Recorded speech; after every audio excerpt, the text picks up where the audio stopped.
যদি আজ থেকে ১০০ বছর আগে যাওয়া যায় তবে আমরা কিছু ভয়ঙ্কর সত্যির মুখোমুখি হব।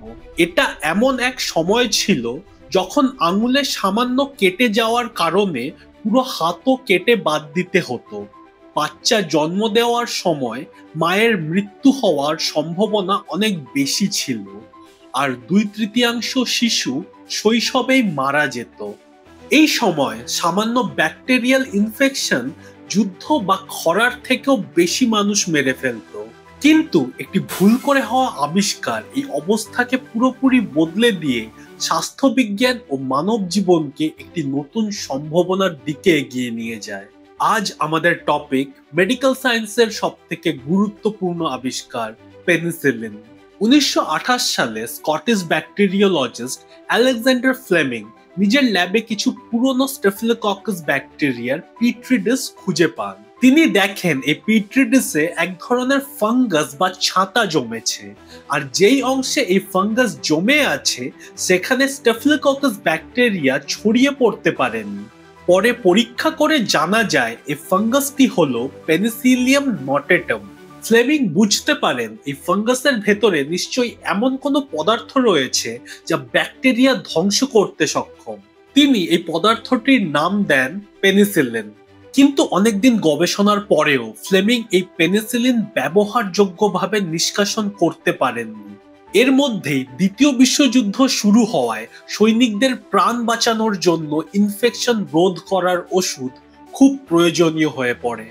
আর খুব শীঘ্রই হাওয়ার্ড ফরলে, আর্নেস্ট চেইন আর নরম্যান হিটলের মিলিত চেষ্টায় পেনিসিলিন নিষ্কাশন ও ব্যাপক উৎপাদনের পদ্ধতি আবিষ্কার হয়। পেনিসিলিন আমরা ব্যবহার করতে পারি কারণ ব্যাকটেরিয়ার কোষ ও মানুষের কোষের মধ্যে একটি বিশেষ পার্থক্য রয়েছে।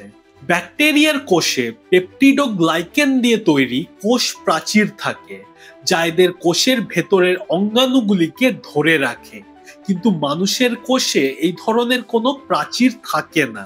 পেনিসিলিন ব্যাকটেরিয়ার কোষ প্রাচীর উৎপাদনে ব্যাঘাত ঘটায়, ফলে কোষগুলি দুর্বল হয়ে গিয়ে ফেটে বেরিয়ে আসে।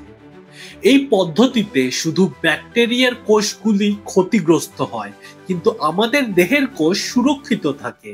একে সিলেক্টিভ টক্সিসিটি বলে। এই আবিষ্কারের পর স্বাস্থ্য ব্যবস্থা এবং সমাজে কিছু ব্যাপক পরিবর্তন শুরু হয়েছিল।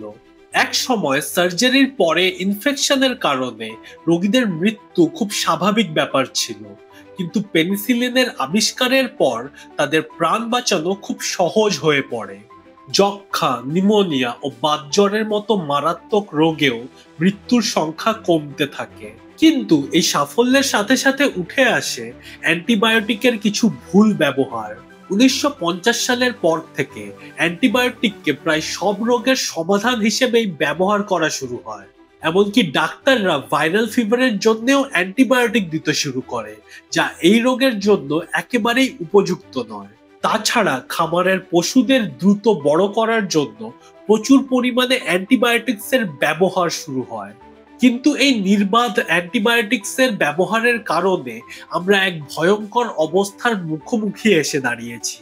অত্যাধিক অ্যান্টিবায়োটিক্সের ব্যবহারের কারণে আমাদের দেহে শুধু সেই ব্যাকটেরিয়াগুলি বেঁচে থাকে যারা অ্যান্টিবায়োটিক্স প্রতিরোধ করতে পারে, আর এই ব্যাকটেরিয়া ধীরে ধীরে আমাদের সারা শরীরে ছড়িয়ে গিয়ে অ্যান্টিবায়োটিক্সকে অকেজো করে ফেলে। এমন এক ব্যাকটেরিয়ার উদাহরণ হলো মেথিসিলিন রেজিস্ট্যান্ট স্টেফিলোককাস অরেসিয়াস বা MRSA। আমরা যদি এইভাবেই অ্যান্টিবায়োটিক্সের অপব্যবহার করতে থাকি তবে আমরা খুব তাড়াতাড়ি ১০০ বছর আগেকার সেই সময়ে ফিরে যাব, যখন একটি সামান্য ক্ষত প্রাণঘাতী হতে পারে। যদি আজকের ভিডিওটি ভালো লেগে থাকে তবে লাইক করুন, কমেন্ট করুন আর বন্ধুদের সাথে শেয়ার করুন, আর এই চ্যানেলটিকে সাবস্ক্রাইব করতে ভুলবেন না। আমি খুব তাড়াতাড়ি আসবো আরো অনেক নতুন ভিডিও নিয়ে।